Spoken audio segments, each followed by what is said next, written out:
Surprise online learning centre में आप लोग का स्वागत है। मैं हूं अंकित पांडे, आया हूं आपको पढ़ाने केमिस्ट्री। आप पढ़ रहे हैं इस समय रासायनिक बलगत की, और आज हम बात करने वाले हैं रासायनिक अभिक्रिया की आणविकता और कोट के बारे में, और साथ ही साथ जानेंगे आणविकता और कोट में क्या अंतर होता है।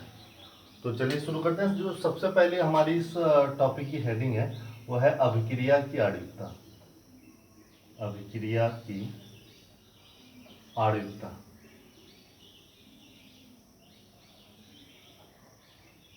तो अभिक्रिया की आणविकता होती क्या है? बहुत ही इजी स्टेप है कि रासायनिक अभिक्रिया में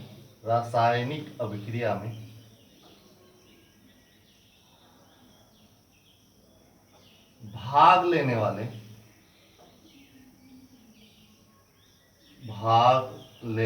अभिकारी अणुओं की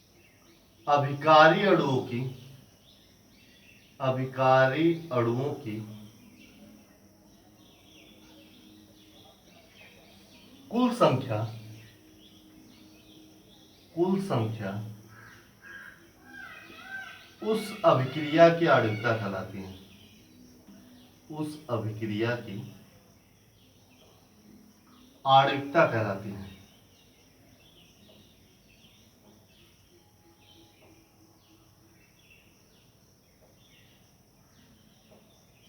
एकदम बहुत ही इजी स्टेप है। रासायनिक अभिक्रिया में भाग लेने वाले अभिकारी अणुओं की कुल संख्या उस अभिक्रिया की आणविकता कहलाती है। जैसे PCl5 से PCl3 व Cl2 का निर्माण होता है। तो अगर हम कहें कि इस अभिक्रिया की आणविकता कितनी है, तो आप लिखेंगे आणविकता 1 है।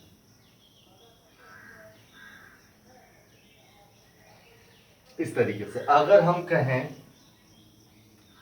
CH3COOCH3 plus H2O equal to CH3COOH plus CH3OH, इस अब देखिए आणविकता यहाँ पे PCl5 का क्यों 1 हुआ? क्योंकि अभिकारी अणुओं की संख्या कितनी है? 1 है। यहाँ पे आणविकता कितनी होगी? यहाँ पे आणविकता 2 होगी। क्यों? क्योंकि यहाँ पे अभिकारी अणुओं की संख्या कितनी है? 1 और 1, यानी टोटल कितना है? 2 है। ठीक इसी प्रकार अगर हम कहें कि 2HI equal to H2 plus I2, तो इसकी आणविकता कितनी होगी? तो इसकी आणविकता आप बताएंगे कितनी होगी? इसकी आणविकता 2 होगी। क्यों? क्योंकि इसमें कितने अभिकारी अणु भाग रहे हैं? HI के जो है 2 अणु भाग ले रहे हैं। ठीक इसी प्रकार से आप और भी निकाल सकते हैं, बहुत सारे अलग अलग टाइप के निकाल सकते हैं। जैसे अगर हम कहें कि इसकी आणविकता कितनी है,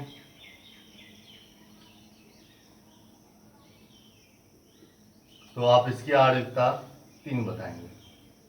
आणविकता कितनी? 3। तो इस तरीके से तमाम रिएक्शन ऐसे हैं जिनके आप आणविकता निकाल सकते हैं। एक और मैं रिएक्शन आपको बताना चाहूंगा, N2O5 जो कि NO2 प्लस हाफ O2 बनाता है, इसकी आणविकता कितनी होगी? इसकी आणविकता 1 होगी।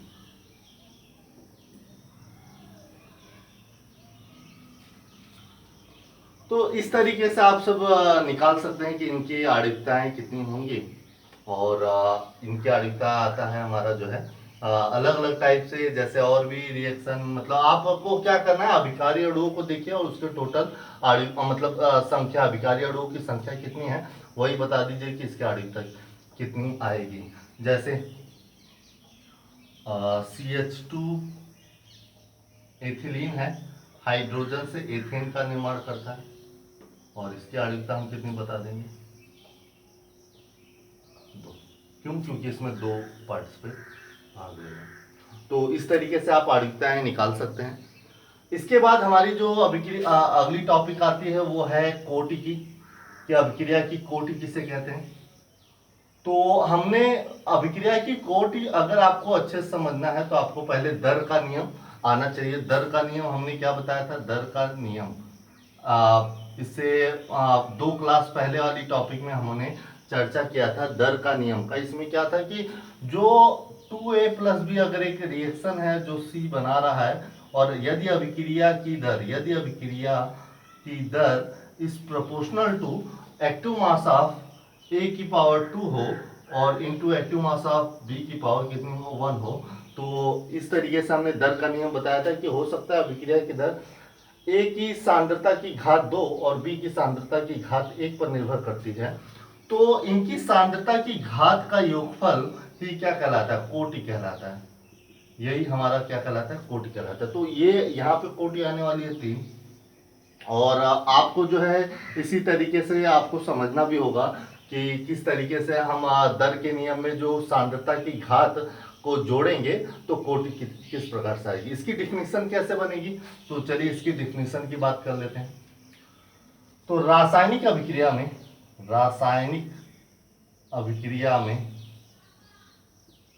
अभिक्रिया की दर अभिकारी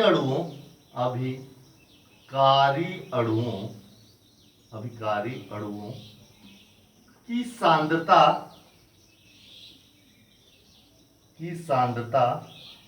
के अनुक्रमान की अभिकारी अणुओं की सांद्रता के गुणनफल पर निर्भर करती है। इन अभिकारी अणुओं की सांद्रता की घातों का योग कोटि कहलाता है। क्या कहलाता है, अभिक्रिया की कोटि कहलाता है। रिएक्शन ऑर्डर कहते हैं इसे, अभिक्रिया की कोटि कहलाता है। तो ये हमारा हो गया अभिक्रिया की कोटि का जो है डिफिनीशन। तो अब यहाँ पे हम देखेंगे, जैसे हमारे पास है कि 2A से उत्पाद बन रहा है और अभिक्रिया की दर is proportional to active mass of A की पावर 2 हो जाए, तो यहाँ पे जो कोटि होगा वो कितना होगा, वो कितना होगा, 2 हो जाएगा। अच्छा, ये चीज अगर हम अगले तरीके से और टॉपिक से चर्चा कर लें, जैसे हमारे पास है Ma plus NB equal to उत्पाद। देखिए उत्पाद में कुछ भी बने, उत्पाद से हमें कोई लेना देना नहीं। अगर अभिक्रिया की दर is proportional to active mass of A की power m into active mass of B की पावर n हो जाए, तो हमारा कोटि क्या होगा, कोटि होगा हमारे इनके घातों का योगफल, यानी m प्लस n, जो कि कह रहा है या घातों का योग। जैसे देख लेते हैं, जैसे अगर हमारे पास एक रिएक्शन है CH3COOH plus CH3COO(C2H5) plus H2O equal to CH3COOH plus C2H5। इस केस में अभिक्रिया की दर इस प्रोपोर्शनल टू है, एक तो एथिल एसीटेट CH3COOC2H5 की पावर 1 और इनटू एक है H2O की घात 1। तो इस तरीके से यहाँ कोटि कितना आ गया, 2 आ गया। एक बात यहाँ पे ध्यान रखने वाली बात है कि जो हमारी अभिक्रिया की आणविकता होती है वो हम देख के ही बता लेंगे कि अभिक्रिया की आणविकता कितनी है, लेकिन कोटि के बारे में हम 100% नहीं कह सकते कि कितनी कोटि होगी। ये एक्सपेरिमेंट पर बेस होती है। अलग अलग रिएक्शन जो कि हमें अलग अलग कोटि के भांति दिखाई दें, लेकिन जरूरी नहीं कि उतनी ही कोटि हो सकता है वो उनकी कोटि अलग अलग हो।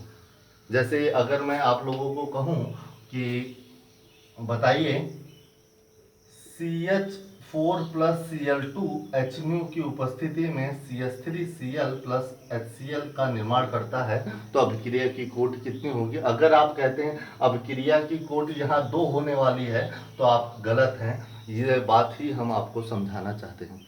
अच्छा, ये कैसे होगा इसकी चर्चा तो हम बाद में कर लेंगे। पहले तो आज हम अपने उद्देश्य की चर्चा कर लेते हैं कि अगली टॉपिक हमारी आ रही है कि अभिक्रिया की आणविकता और अभिक्रिया की कोटि में क्या अंतर होता है, और ये बहुत ही बार पूछा गया है कि अभिक्रिया की कोट आणविकता, अभिक्रिया की आणविकता व कोटि में अंतर, कोटि में अंतर बहुत ही इंपॉर्टेंट है, very very most most important. Board परीक्षाओं में लगातार पूछा जाता है, यानी इस चैप्टर का सबसे अधिक अगर कोई इंपॉर्टेंट है तो ये अंतर आता है, तो इसके बारे में हम चर्चा करेंगे। तो एक तरफ मैं लिख देता हूं आणविकता। देखिए आज केवल टॉपिक पर ही चर्चा करूंगा, कल हमारा केवल टॉपिक चलेगा अभिक्रिया की कोट। आणविकता तो बहुत ही इजी स्टेप है, आपने अभिक्रिया देखा, अभिकारी अणुओं की संख्या आपने गिन लिया, वही उसकी आणविकता हो जाएगी। कोटि में संशय, इसलिए कोटि पर तो लंबी चर्चा चलनी है, इसलिए कल से जो है कोटि शुरू होगी, उस पर हम चर्चा करेंगे। तो सबसे पहला हम यहाँ पे परिभाषा वाला, मैं तो केवल परिभाषा लिख रहा हूँ, आप केवल परिभाषा यहाँ पे इनकी लिख दें और इसमें भी परिभाषा लिख दें जो मैंने परिभाषा लिखवाई है। तो एक अंतर तो ये हो जाएगा कि वह रासायनिक अभिक्रिया जो है अभिकारी अणुओं की संख्या पर डिपेंड करती है, ये घात सांद्रता पर डिपेंड करती है, तो एक से वो अंतर आ जाएगा। दूसरा हम अंतर करेंगे, आणविकता कभी शून्य नहीं हो सकती, आणविकता कभी शून्य नहीं हो सकती, शून्य नहीं हो सकती। अच्छा ऐसा क्यों? क्योंकि हमने बताया रासायनिक अभिक्रिया की जो आणविकता होती है वो अभिकारी अणुओं की संख्या के ही बराबर होती है। अगर अभिकारी अणुओं की संख्या जब शून्य होगी तभी आणविकता शून्य हो सकती है। अच्छा जब अभिकारी अणुओं की संख्या ही शून्य हो जाएगी तो उत्पाद क्या बनेगा? जब है ही कोई नहीं रिएक्ट कराने के लिए तो उत्पाद क्या बनेगा? तो ऐसे केस में तो अभिक्रिया ही नहीं रह जाएगी। अगर अभिक्रिया है तो कोई ना कोई अभिकारी अणु तो जरूर होगा, और अगर कोई ना कोई अभिकारी अणु है तो उसकी न्यूनतम संख्या एक तो होगी ही होगी, इसलिए आणविकता कभी शून्य नहीं हो सकती। जबकि यहाँ पे हम लिख सकते हैं कि कोटि शून्य हो सकता है, कोटि का मान शून्य हो सकता है, शून्य हो सकता है, एक तो सबसे बड़ी बात है। अच्छा अगला टॉपिक हम क्या लिखेंगे? अगला टॉपिक है हमारा जो है कि आणविकता दशमलव भिन्न में नहीं हो सकती, आणविकता दशमलव भिन्न नहीं हो सकती। दूसरे शब्दों में कहें अर्थात यह सदैव एक पूर्णांक संख्या रहती है, पूर्णांक संख्या रहती है। तो आणविकता कभी भी जो है दशमलव भिन्न नहीं हो सकती, यानी कि ये सदैव पूर्णांक संख्या होती है। जबकि कोटि दशमलव भिन्न भी हो सकती है तथा पूर्णांक संख्या भी हो सकती है, यानी पूर्णांक भी हो सकती है और दशमलव भिन्न भी हो सकती है।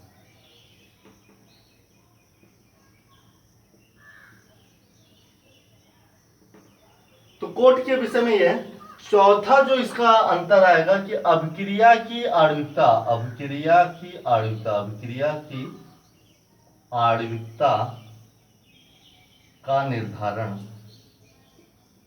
निर्धारण रासायनिक अभिक्रिया देखकर, रासायनिक अभिक्रिया देखकर ज्ञात किया जा सकता है। मतलब आपने अभिक्रिया देखा, अभिकारी अणुओं की संख्या गिन ली और आपने बता दिया इसकी आणविकता कितनी होगी। लेकिन कोटि के विषय में ऐसा नहीं है। कोटि रासायनिक अभिक्रिया देखकर कोटि का निर्धारण नहीं किया जा सकता, क्योंकि कोटि जो है प्रयोगात्मक प्रेक्षणों पर आधारित होती है। रासायनिक अभिक्रिया देखकर कोटि का निर्धारण नहीं कर सकते, क्योंकि यह प्रयोगात्मक प्रेक्षण पर आधारित रहती है। तो एक चीज ये है कि रासायनिक अभिक्रिया हम देख के नहीं बता सकते कि उसका कोटि कितना होगा, क्योंकि वो प्रयोगात्मक परीक्षण पर भी आधारित होती है। कभी कभी कोटि एक जैसा लगने वाले की कोटि शून्य भी हो सकती है, कभी कभी शून्य कोटि मतलब 2 कोटि लगने वाले का 1 भी हो सकता है, कभी 1 कोटि लगने वाले का 2 भी हो सकता है। तो इस तरीके से हम यहाँ पे जो है नहीं बता सकते कि उसकी कोटि क्या होगी, केवल रासायनिक समीकरण देखिए ये प्रयोगात्मक परीक्षण पर आधारित होती है। अच्छा, इसके अतिरिक्त हम लिख सकते हैं कि इसके अलावा हम क्या दिखा सकते हैं यहाँ पे कि आणविकता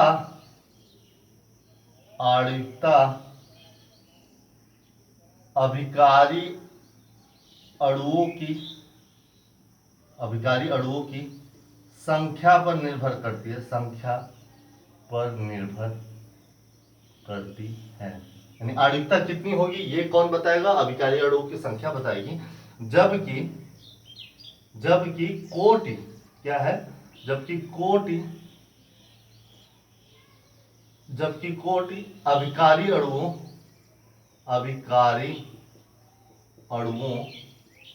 की सांद्रता पर निर्भर करती है, सांद्रता पर निर्भर करती, सांद्रता की घात, यहाँ पे लिख देंगे सांद्रता की घात पर निर्भर करती।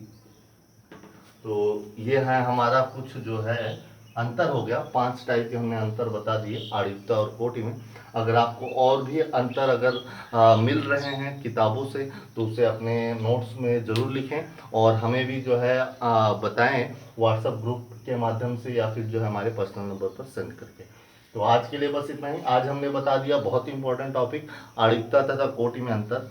कल हम केवल कोटि के बारे में चर्चा करेंगे और कोटि को बताएंगे कितने प्रकार का होता है, शून्य कोटि में क्या क्या देखना होता है, प्रथम कोटि में क्या क्या देखना होता है, द्वितीय ट्रिक के बारे में बताएंगे कि आप कोटि का निर्धारण कैसे कर सकते हैं और 100 क्वेश्चन में से 80 क्वेश्चन तो आप डेफिनेटली बता देंगे कि इसकी कोटि क्या होगी। जबकि मैंने बता दिया है कि कोटि देखकर नहीं बताया जा सकता, ये प्रयोगात्मक परीक्षण पर आधारित होती है, ये प्रयोगात्मक परीक्षण पर आधारित होती है, इसका कोई फिक्स नहीं, लेकिन लॉजिक के साथ हम इसे जरूर सॉल्व कर सकते हैं। तो आज के लिए बस इतना ही, आगे कल। Take care, all the best.